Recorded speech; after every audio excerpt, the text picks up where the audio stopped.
তাসবিহ শেষ হলে দোয়া করেন, সমস্যা নাই। দোয়া করতে হবে কার কাছে? বিশ্বনবী বললেন না, দোয়া মুখুল ইবাদা, দোয়া হলো ইবাদতের নির্যাস। যার দোয়া নাই ওর কিচ্ছু নাই। দোয়া করেন নাই তো নামাজে কাজ হবে না, দোয়া করেন নাই রোজায় কাজ হবে না। কথা কোন? আর দোয়া মুখুল ইবাদা, দোয়া হচ্ছে ইবাদতের নির্যাস। আবার তিরমিজির বর্ণনায় বললেন আর দোয়া হুয়াল ইবাদা, দোয়াটাই নাকি ইবাদত, দোয়াটা ইটসেলফ এইটাই ইবাদত। নামাজ যেমনি ইবাদত, রোজা যেমনি ইবাদত, হাত তুলে যে দোয়া করলেন এইটাও ইবাদত। সুবহানাল্লাহ পড়েন। এটা মুমিনের ওয়েপন, সিলাহুল মুমিন। সাপ্লিকেশন, দোয়ার ইংরেজিতে বলে সাপ্লিকেশন। সাপ্লিকেশন is the weapon of believers, এটা বিশ্বাসীদের অস্ত্র। সবকিছুর কারামতি যেখানে শেষ, দোয়ার কারামতি ওইখানে। এরকম অনেক শুনবেন, ক্যান্সারে আক্রান্ত, দুরারোগ্য ব্যাধি, বাংলাদেশের চিকিৎসা শেষ, ইন্ডিয়া গেছে, কয় বাঁচবো 3 মাস। কয় মাস? এরপরে 7 বছর বাইসা ছিল। কেমনে বাঁচলো? কেমনে? দোয়া। দোয়ার পাওয়ার আছে না নাই? তবে দোয়াটা দোয়ার মতো হতে হবে। সিনসিয়ার দোয়া ইজ লাইক এ মিসাইল। একনিষ্ঠ দোয়া এটা মিসাইলের মতো। মিসাইল হামলা করলে ইঞ্চি ইঞ্চি যেখানে মিসাইল বোমাটা পড়ার কথা ঠিক ওখানে পড়বে। ড্রোন হামলা করলে ঠিক ওখানে, ব্যালিস্টিক ক্ষেপণাস্ত্র নিক্ষেপ করলে লক্ষ্য বস্তু যেমনি ভিত করে, তেমনি দোয়ার মতো দোয়া করলে মুহূর্তেই দোয়া কবুল হয়ে যায়। আমরা দোয়ার মতো দোয়া করতে জানি না, কেমন করে দোয়া করতে হয় আমাদের জানা নাই, এজন্য দোয়াও কবুল হয় না। চিল্লায় কোন ঠিক কিনা?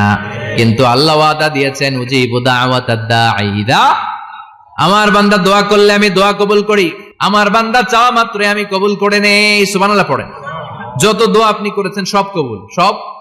অল অফ ইউর দোয়াজ আর অ্যাকসেপ্টেড, সব কবুল হয়েছে আল্লাহর কসম। অনেকে বলবে হুজুর এটা আবার কি কইলেন, এতক্ষণ তো ভালোই কইতেছিলেন। সব দোয়া আবার কবুল হয় কেমনে? আমি তো জীবনে কত কিছু চাইলাম, কত কিছু তো পাই নাই। আছে না এরকম? অনেকে অনেক পেরেশান, আফসোস করে, হুজুর চাইলাম আল্লাহ দিল না। 4টা মাইয়া, এবার কাবা ধরে চাই আইছি পোলার কথা, এটাও হয়েছে মাইয়া। আছে না নাই? 5টা ছেলে হয়েছে, মেয়ের জন্য বুকটা হাহাকার। হজে যে আরাফাতের ময়দানে চেয়ে আসলাম, এইবারও হয়েছে আর একটা পোলা। আছে না নাই? কত কিছু চাইলাম, পাইলাম না, হুজুর দিল না আল্লাহ। বলে না? আপনার সব দোয়া কবুল, তবে কবুল হওয়ার 3টা সিস্টেম আছে। কয়টা? কয়টা? আপনি যত দোয়া করছেন সব কবুল, কারণ আল্লাহর কাছে কিছু চাইলে আল্লাহ ফিরাইয়া দিতে জানে না। সুবহানাল্লাহ কোন? চাওয়া মাত্রই আল্লাহ বলে অ্যাকসেপ্টেড, যা কবুল, দিব দিব না এটা বলতে জানে না। চাওয়া মাত্রই বলে দিব। 3 সিস্টেম। নাম্বার 1, আপনি আল্লাহর কাছে দোয়া করলেন, চাইলেন, আল্লাহ বলে দিব, বলেই তিনি দিয়ে দেন আর আপনি খুশি হয়ে যান, পেয়ে গেলেন। নাম্বার 2, আপনি আল্লাহর কাছে দোয়া করলেন, চাইলেন, তখনও আল্লাহ বলে দিব, তবে এখন না, সবুর, একটু পরে দিব। কখন দিলে আমার জন্য ভালো, আমার চেয়ে ভালো জানে কে? আল্লাহ, পরে দিবে। নাম্বার 3, চাইলেন, দোয়া করলেন, আল্লাহ তখনও বলে দেব, তবে এখনো না, পরেও না, কিয়ামতের দিন যেদিন বিপদে পড়বে ওই দিন দেব।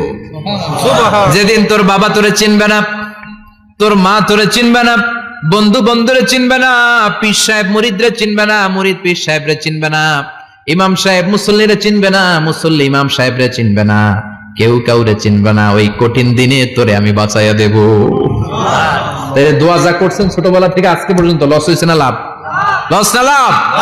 এজন্য বেশি বেশি দোয়া করার দরকার আছে না নাই?